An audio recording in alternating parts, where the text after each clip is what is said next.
പോണ്ടിച്ചേരിയിൽ paradise എന്ന് പറഞ്ഞൊരു ബീച്ചുണ്ട് കേട്ടോ. അത് വൈറ്റ് ടൗണിൽ നിന്ന് ഏകദേശം 10-11 കിലോമീറ്ററോളം യാത്രയുണ്ട്. അപ്പോൾ ഞങ്ങൾ രാവിലെ സ്കൂട്ടി റെൻറ്റിന് എടുത്തിട്ടുണ്ടായിരുന്നു. ഒരു ദിവസത്തേക്ക് 400 രൂപ, അങ്ങനെ 2 ദിവസത്തേക്ക് വേണ്ടി എടുത്തിട്ടുണ്ടായിരുന്നു. അപ്പം ഞങ്ങൾ വിചാരിച്ച് പോവാം, അങ്ങനെ ഞങ്ങൾ പോയി കേട്ടോ വൈകിട്ട്. പക്ഷെ വഴി തെറ്റിയിട്ട് ഏഡൻസ് ബീച്ചിലോട്ടാണ് ഞങ്ങൾ പോയത്. അവിടെ ആണെങ്കിൽ ആരുമില്ല, സന്ധ്യ ആയതുകൊണ്ട് തന്നെ ഇരുട്ടിയൊക്കെ തുടങ്ങിയിട്ടുണ്ടായിരുന്നു. പിന്നെ അവിടുന്ന് വീണ്ടും 8 കിലോമീറ്റർ ഞങ്ങൾ പാരഡൈസ് ബീച്ചിലോട്ട് ഉണ്ടായിരുന്ന കാരണം എന്തായാലും പോകാമെന്ന് വിചാരിച്ചു, ഇറങ്ങിയതല്ലേ പോകാമെന്ന് വിചാരിച്ചു. അങ്ങനെ പോയി, അവിടെ ആരുമില്ല. അങ്ങനെ തിരിച്ച് ഞങ്ങളിവിടെ റോക്ക് ബീച്ച് ഉണ്ടല്ലോ, അവിടേക്ക് തിരിച്ചു വന്നു. ഇന്നത്തെ ഈവനിങ് ഇങ്ങനെ ഈ ബീച്ച് ഇങ്ങനെ തെറ്റിപ്പോയത് കാരണം വേസ്റ്റായി പോയി. എന്തായാലും വിചാരിച്ച കണക്കൊന്നും നടന്നില്ലെങ്കിൽ നമ്മൾ കുറേ സ്ഥലങ്ങളിൽ ഫുഡ് കഴിക്കണമെന്ന് പ്ലാൻ ചെയ്തിട്ടുണ്ടായിരുന്നു കേട്ടോ. അപ്പോൾ അതിൽ ഒരെണ്ണമായിരുന്നു ഈ ബിരിയാണി പാരഡൈസിലെ മക്രോണി. പോണ്ടിച്ചേരിയിൽ ഭയങ്കര ഫേമസ് ആയിട്ടുള്ള സംഭവം ഉണ്ടോ ഈ മക്രോണി വിത്ത് മയണൈസ്. അപ്പം അത് കഴിക്കാനായിട്ട് നമ്മൾ വന്നേക്കുന്നത് ബിരിയാണി പാരഡൈസിലാണ്. അത്യാവശ്യം കുഴപ്പമില്ലാത്ത ഇതാണ് കേട്ടോ, 60 രൂപയുള്ളൂ. അപ്പോൾ അതിന് നമുക്ക് ലാഭമാണ്, ബഡ്ജറ്റ് ഫ്രണ്ട്ലി കൂടെ അല്ലേ ഉള്ളത്.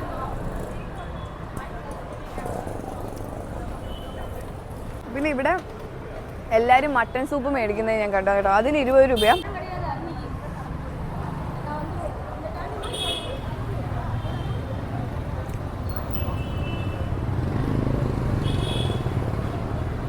ആ 20 രൂപയ്ക്ക് എന്തായാലും ഇത് ഭയങ്കര ലാഭമാണ്.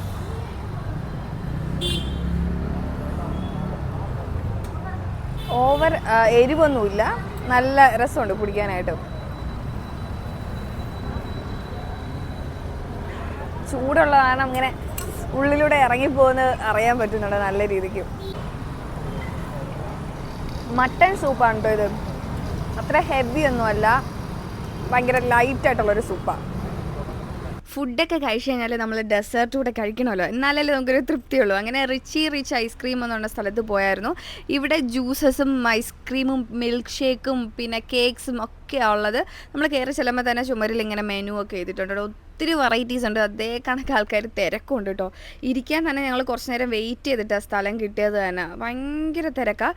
ഞങ്ങൾ മിൽക്ക് ഷേക്കും ഐസ്ക്രീമും മേടിച്ചായിരുന്നു. മിൽക്ക് ഷേക്ക് എൻ്റെ ലൈഫിൽ കുടിച്ചിട്ടുള്ള ഏറ്റവും ബെസ്റ്റ് മിൽക്ക് ഷേക്ക് ആയിരുന്നു കേട്ടോ. മാംഗോ മിൽക്ക് ഷേക്കാണ് കേട്ടോ ഞാൻ ഓർഡർ ചെയ്തത്. നല്ല തിക്കായിട്ടുള്ള മിൽക്ക് ഷേക്കാണ്. മൊത്തത്തിൽ ഐസ്ക്രീം അതിൽ ശരിക്കും വേറെ എന്തെങ്കിലും ചേർത്തിട്ടുണ്ടോ എന്ന് എനിക്കറിയത്തില്ല. ഫ്രൂട്ട് പൾപ്പും ഐസ്ക്രീമും മാത്രമേ ഉണ്ടാവുള്ളൂ എന്ന് എനിക്ക് തോന്നുന്നത്.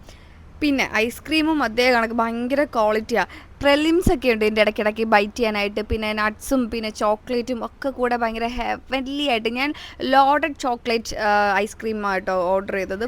നല്ല ക്വാളിറ്റിയാണ്, ഒരു രക്ഷയില്ലാത്ത ടേസ്റ്റും ഒക്കെയാണ് കേട്ടോ. നമ്മൾ സെൽഫ് സർവീസ് ഇവിടെ നടത്തേണ്ടത്, അവർ കൊണ്ടുവന്ന് തരത്തൊന്നുമില്ല. നമ്മൾ തന്നെ ഓർഡർ ചെയ്യണം, നമ്മൾ തന്നെ പേ ചെയ്യണം, നമ്മൾ തന്നെ അതിനെ എടുത്തുകൊണ്ടും വരണം. പിന്നെ ഈ ഐസ്ക്രീമൊക്കെ കഴിഞ്ഞതിന് ശേഷം ഞാൻ വീണ്ടും ഒരു ഐസ്ക്രീം മേടിച്ചു. കോണാണ് മേടിച്ചത്, ചോക്ലേറ്റും വാനില ഫ്ലേവറും കൂടെ മിക്സ് ചെയ്ത് വരുന്നതാണ് കേട്ടോ. അപ്പം ഇതും രസമായിരുന്നു എനിക്ക്. പക്ഷേ കുറച്ചുകൂടെ ഐസ്ക്രീമിൽ മുന്നേ മേടിച്ചതാണ് ഇഷ്ടമായത്, കാരണം അതിനകത്ത് ഇങ്ങനെ പ്രിലിംസും ഇടയ്ക്കിടയ്ക്ക് ഇങ്ങനെ കിട്ടുന്നതൊക്കെ ഭയങ്കര രസമാണ്. പക്ഷേ ഈ മൂന്നിലും എടുത്ത് നോക്കിക്കഴിഞ്ഞാൽ എനിക്ക് ആ മിൽക്ക് ഷേക്കാണ് കേട്ടോ ഇഷ്ടമായത്, മാംഗോ മിൽക്ക് ഷേക്ക്. അത് ഒരു രക്ഷയില്ല. ഈ പുറത്തുനിന്ന് നോക്കുമ്പോഴത്തേനും ഇങ്ങനെ ഒരു സംഭവം ഇതിനകത്തുണ്ടെന്ന് നമുക്ക് തോന്നത്തില്ല, കാരണം ഇച്ചിരി ഉള്ളിലോട്ട് ഇങ്ങനെ കയറി നടക്കണം. ഫ്രണ്ടിൽ ബോർഡും കാര്യങ്ങളൊക്കെ ഉണ്ട്, പക്ഷെ കുറച്ച് ഉള്ളിലോട്ട് ഇങ്ങനെ കയറി വന്നാൽ മാത്രമേ നമുക്കത് കാണാൻ പറ്റുള്ളൂ. ഇതിനകത്ത് കയറുമ്പോഴാണ് നമുക്ക് മനസ്സിലാവുന്നത് കർത്താവേ ഇങ്ങനൊരു സംഭവം ഇവിടെ ഒളിഞ്ഞിരിപ്പുണ്ടോ. നല്ല ഐസ്ക്രീമാണ് കേട്ടോ. പോണ്ടിച്ചേരിയിൽ വരുന്ന ആൾക്കാരാണെങ്കിൽ എന്തായാലും ഈ ഐസ്ക്രീം ട്രൈ ചെയ്ത് നോക്കണം. റിച്ച്. അപ്പോൾ നമുക്ക് നാളത്തെ വീഡിയോ ആയിട്ട് കാണാം കേട്ടോ. ടാറ്റാ.